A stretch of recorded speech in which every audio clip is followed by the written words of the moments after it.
주 안에서 사랑하는 여러분, 오늘과 같은 시대에 오늘을 살아가는 사람들과 더불어 살며 아름답고 따뜻하게 산다는 것이 참으로 쉽지 않다는 것을 실감하고 있습니다. 곳곳에서 들려오는 더불어 살아가는 세상 이야기는 뭔가 불만족하기 딱 좋은 여건들로 가득합니다. 하나님께서는 당신의 백성이 정의를 행하며 인자를 사랑하는 삶을 살며 겸손하게 하나님과 동행하는 삶을 살기를 원하십니다. 그리스도인이 겸손하게 하나님과 동행하려면 반드시 정의를 행하고 동시에 인자를 사랑해야 합니다. 정의란 그 사람의 신분에 상관없이 각 사람에게 마땅히 돌아가야 할 목 또는 권리를 서로 인정하고 감당해내는 것을 뜻합니다. 그렇다면 인자, 헤세드란 무엇일까요? 인자는 자기 백성을 향한 하나님의 한결같은 사랑을 의미합니다. 즉 어떤 상황이나 조건에서도 변하지 않는 하나님 사랑을 나타내는 말로 신약의 아가페, 희생적인 사랑에 해당합니다. 그러므로 인자를 사랑하라는 이 말씀을 풀어 말하면 자격 없는 이웃에게 조건 없는 사랑과 은혜를 베풀며 살라는 뜻이 됩니다.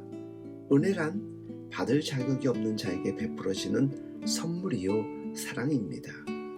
그리스도인은 왜 인자를 사랑하는 삶, 즉 자격 없는 이웃에게 조건 없는 사랑과 은혜를 베풀어야 하겠습니까? 이것은 우리가 먼저 그런 무조건적인 사랑과 은혜를 받았기 때문입니다. 우리는 모두 이전에 하나님을 떠나 불순종한 삶을 살았습니다. 그 죄로 우리는 죽을 수밖에 없었고 어떤 행위로도 구원받을 수 없는 존재였습니다. 하나님은 이런 우리를 불쌍히 여겨 예수 그리스도를 보내 십자가의 사랑으로 구원했습니다.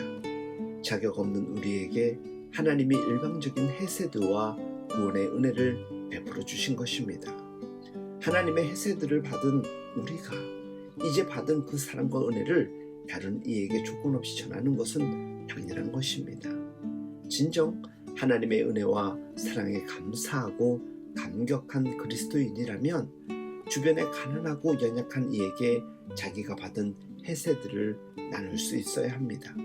거꾸로 말해 그리스도인이 그 옆에 가난하고 힘없는 이들에 관한 관심과 사랑이 없다면, 즉 정의에 관심이 없다면 자기 믿음에 문제가 생긴 건 아닌지 돌아봐야 합니다. 하나님의 구원과 은혜에 친정 감격한 그리스도인이라면 가난한 자를 돕고 이들의 목과 권리를 보호해주는 정의에 무관심할 수 없기 때문입니다. 얼마 전 별세한 팀 켈러 목사는 정의란 무엇인가 라는 책에서 값없이 베푼 구원이야말로 정의 사회를 떠받치는 주춧돌이라고 말하였으며, 은혜는 인간을 정의롭게 하며 정의롭지 않다면 믿음으로 의롭다함을 받지 못한 게 아닌지 의심해 봐야 한다라고 말하였습니다.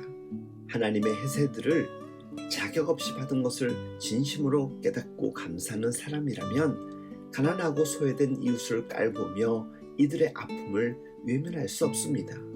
켈러 목사는 사랑과 정의의 관계에 대해 매우 중요한 질문을 던졌었습니다. 사랑과 정의가 입맞출 수 있는가? 라는 질문이었습니다. 그러면서 그는 사랑과 정의가 입맞출 때 비로소 관대한 정의가 이루어진다라고 했습니다. 저는 이 말에 전적으로 동의합니다. 사랑과 정의는 반드시 함께 가야 합니다. 사랑 없는 정의는 냉혹하고 정의 없는 사랑은 도덕적 해이를 불러올 수 있습니다. 사랑이라곤 전혀 찾아볼 수 없이 옳고 그름만 따진다면 얼마나 삭막한 노릇입니까? 반면 잘못해도 그 잘못을 고쳐주지 않고 계속 사랑만 한다면, 사랑만 준다라면 사람들로 도덕적인 무책임에 빠지게 할 것입니다. 그러므로 참된 신자라면 사랑과 정의가 결코 서로 분리해서는 안 됩니다. 이 둘은 항상 같이 가야 합니다.